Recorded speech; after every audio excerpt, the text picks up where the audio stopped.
Hello, this is Kevin, Bluegrass Waterfowl Farm.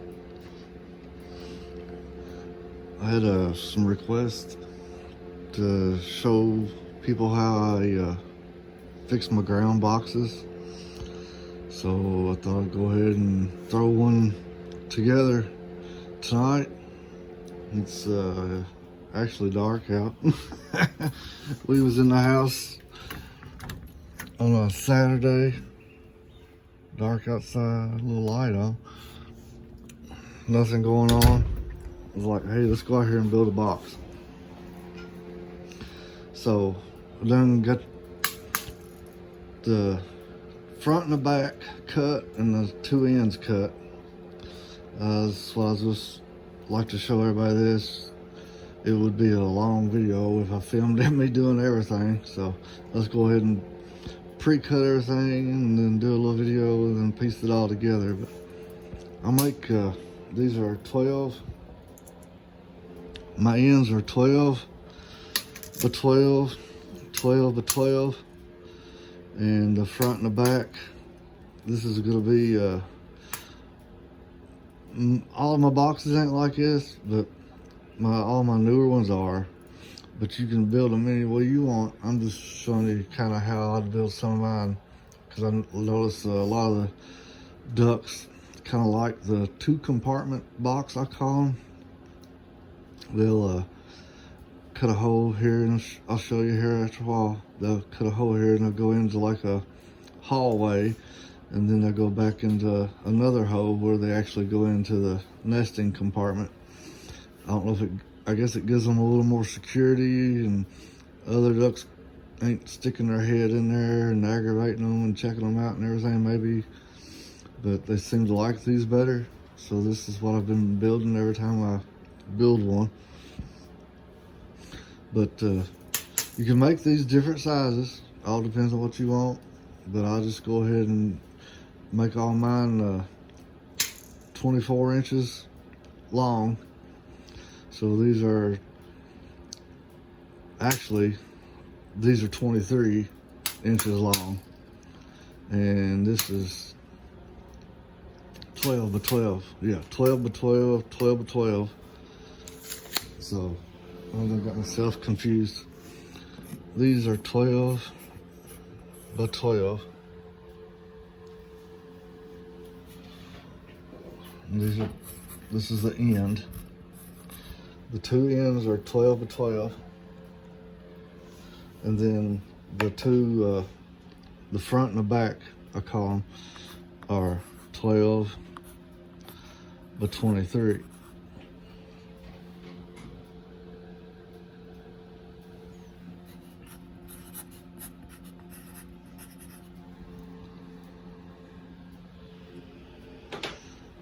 All right, that way when I put them together, when I put the ends together, I'll show you after I get it up, but the box will be like 24 inches long. Yeah, so.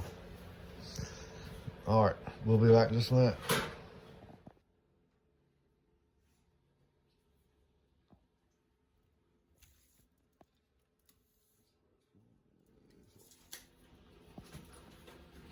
All right, we are back.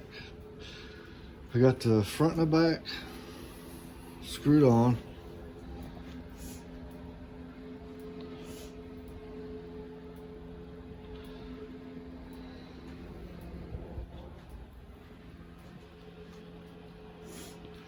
And I got my hole marked for the outside, done drilled my hole in it. I'm making this one a little bigger. I usually make them around 4 inches. This one I got 5 inches. Of course, I've already got a few boxes in the lot that's got some bigger holes, but I was just go ahead and make this one with a 5-inch hole in case the shell ducks or pintails, some of the bigger ducks, wanted to use it. So I'm gonna cut this out with a jigsaw and go ahead and get the bottom and the top cut, and we'll be back.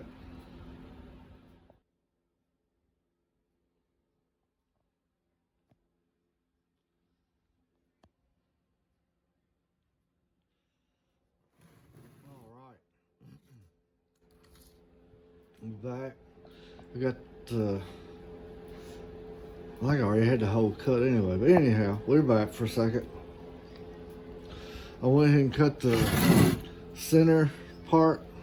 I got the hole cut in it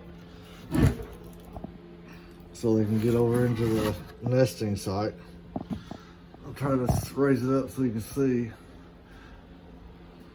So see, they go in here, and then they come back and they go back in here, and they come in here, put some shavings in here and everything, and they'll nest over in this area. Went ahead and cut my titian. I'm not going to tell you what size to cut this because you need to wait until you get your front and back and your end pieces on, and then measure the width across the center, and then every how tall you make it, and then you cut your titian to fit in there.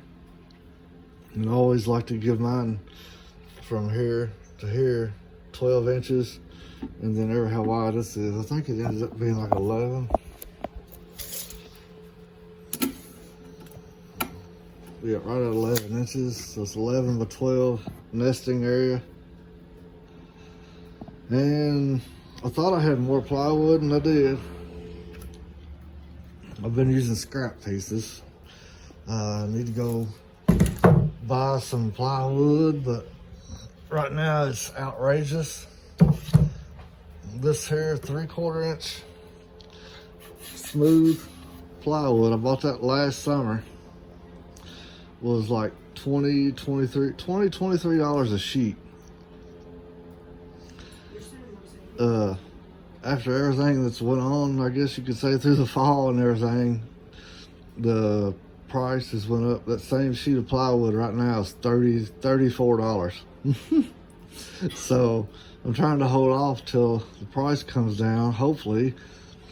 But if not, I'm gonna have to go buy a sheet because I gotta build another brooder. But anyway, what I was saying was I had to use some of this chipboard. And I know some people's gonna throw a fit over that, and I don't like it either. But if you paint it, it's not as bad. But I'll cut a piece of this to go on the bottom, and I'll go ahead and show you here in a little while after I get it done. And after I get it on the bottom, then what I'm gonna do is, I got some of these treated 1x6 boards. I think they call them decking boards. I'm gonna cut this in a couple of pieces and put underneath it to help hold it off the ground so it don't get so much moisture in it and cause this stuff to rot so fast. And then I had to cut another piece to go on the top, and I'll put shingles on it, so that'll work out all right. Alrighty, we'll do some more cutting and building and be right back.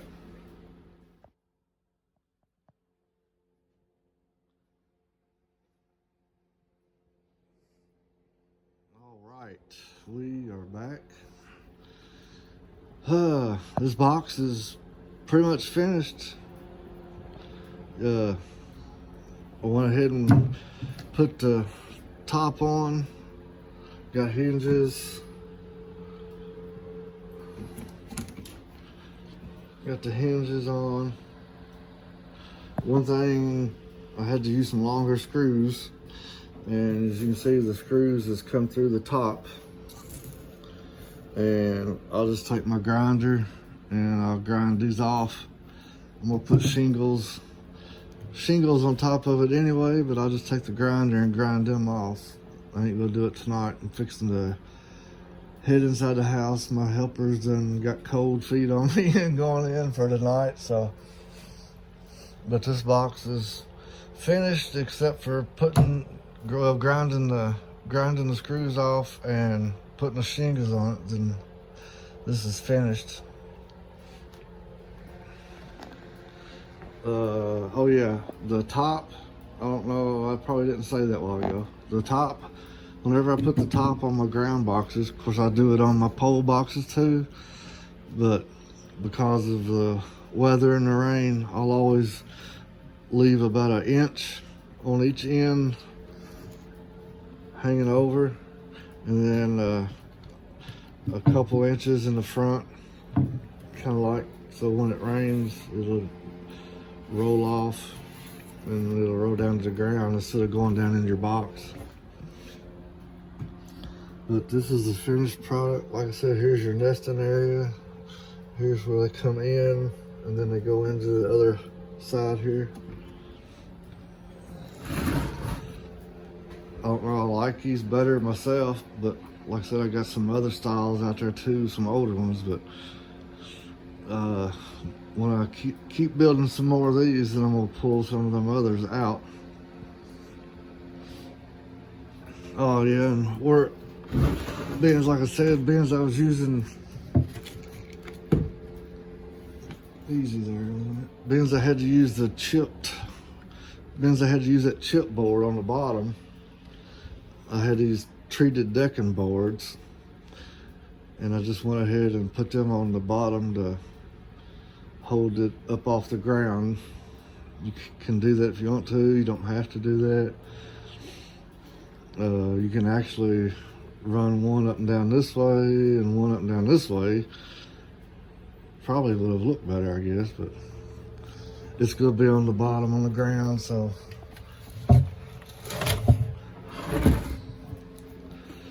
But that's what you got. Like I said, these are approximately, you can make them bigger, smaller, but these are approximately 2 foot long, and I usually try to make mine 12 inches tall and 12 inches wide.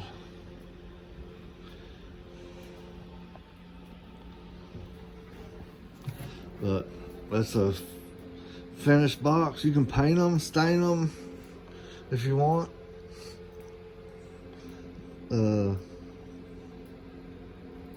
Up to you. But like I said, I just gotta take my grinder and grind these screws off and put some shingles on the roof, and it'll be ready to go in the aviary.